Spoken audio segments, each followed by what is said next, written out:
اعوذ باللہ من الشیطان الرجیم بسم اللہ الرحمن الرحیم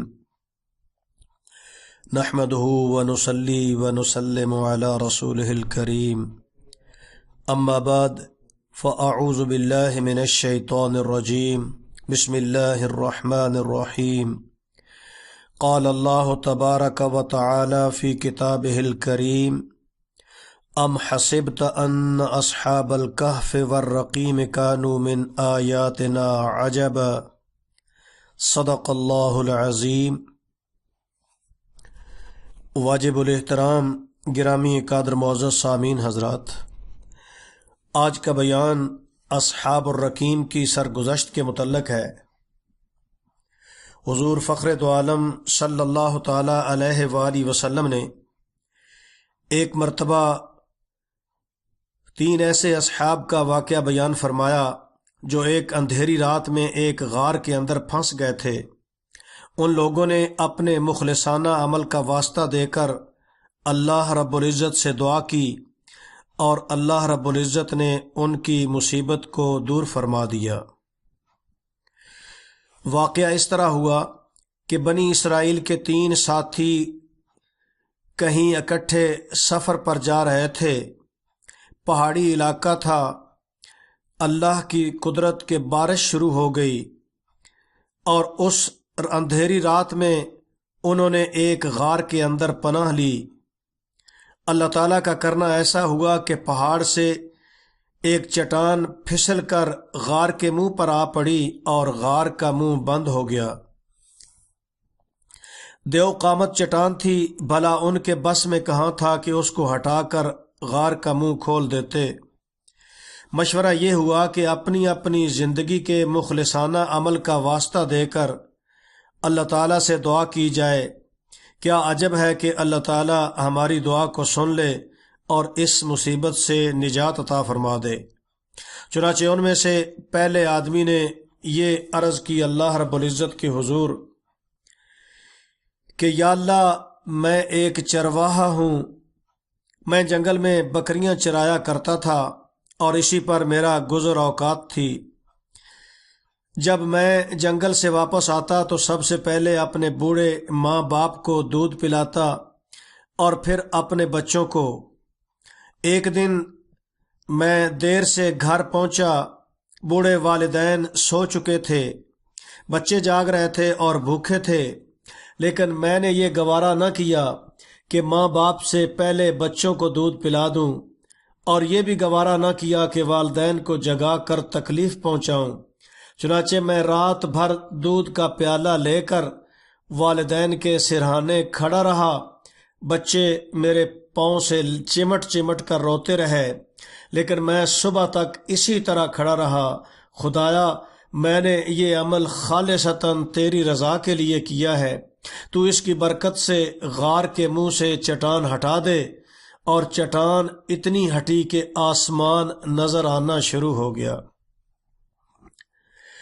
دوسرے آدمی نے عرض کی کہ یا اللہ، میں نے کچھ مزدوروں کو اپنے ذاتی کام پر لگایا اور جب مہینہ مکمل ہوا تو سب کو مزدوری دے دی، لیکن ایک شخص اپنی مزدوری چھوڑ کر چلا گیا۔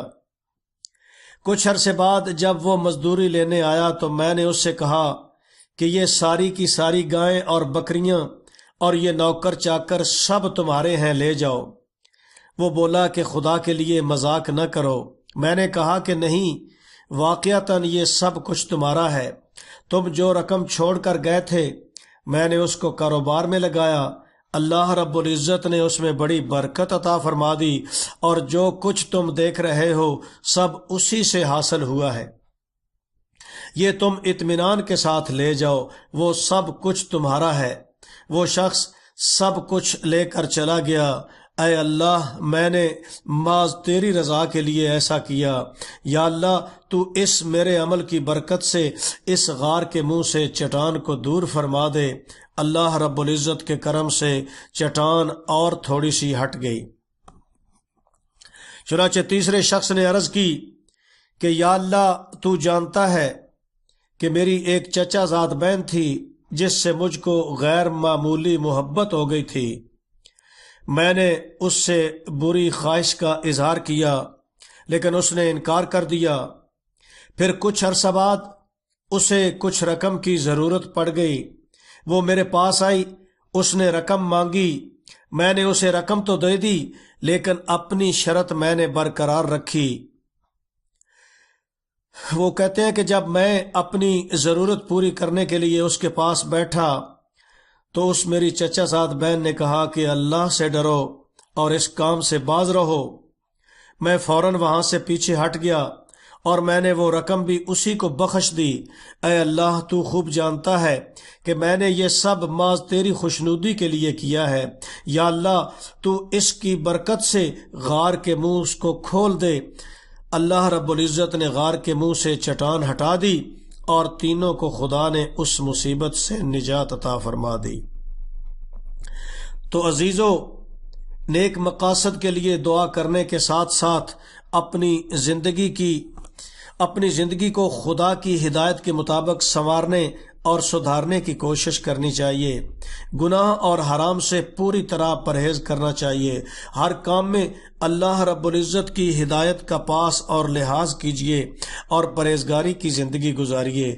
حرام کھا کر، حرام پی کر، حرام پہن کر اور بے باکی کے ساتھ حرام کے مال سے اپنے جسم کو پال کر دعا کرنے والا یہ آرزو کرے کہ میری دعا قبول ہو تو یہ زبردست نادانی اور ڈھٹائی ہے۔ دعا کو قبول بنانے کے لیے ضروری ہے کہ آدمی کا قول و عمل بھی دین کے ہدایت کے مطابق ہو۔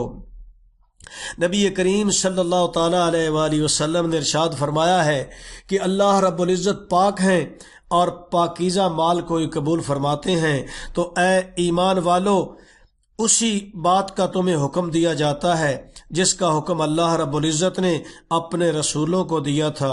ارشاد خداوندی ہے، یا ایھا الرسل کلوا من الطیبات واعملوا صالحا، اور آگے ایمان والوں کو فرمایا کہ یا ایھا الذین آمنوا کلوا من طیبات ما رزقناکم، اے ایمان والو جو حلال اور پاکیزہ چیزیں ہم نے تم کو بخشی ہیں وہ کھاؤ۔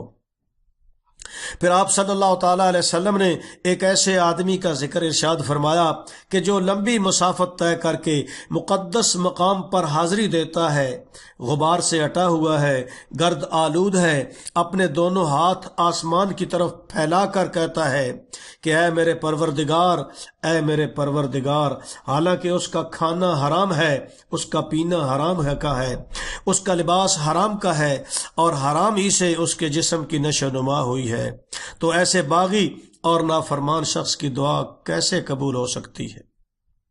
بہرحال یہ عبرتناک واقعہ جو ان اشخاص کے ساتھ پیش آیا، انہوں نے تو اللہ کی رضا کے لیے جو نیک عمل کیے تھے اس کی برکت سے نجات پا گئے۔ اگر ہمارے پاس بھی کوئی نیک عمل ہو تو ہم بھی دنیا میں بھی نجات پائیں اور آخرت میں بھی وہ نجات کا ذریعہ ہو۔ دعا ہے اللہ رب العزت نیکی کی توفیق عطا فرمائے۔ حسبنا اللہ ونعم الوکیل، علی اللہ توکلنا۔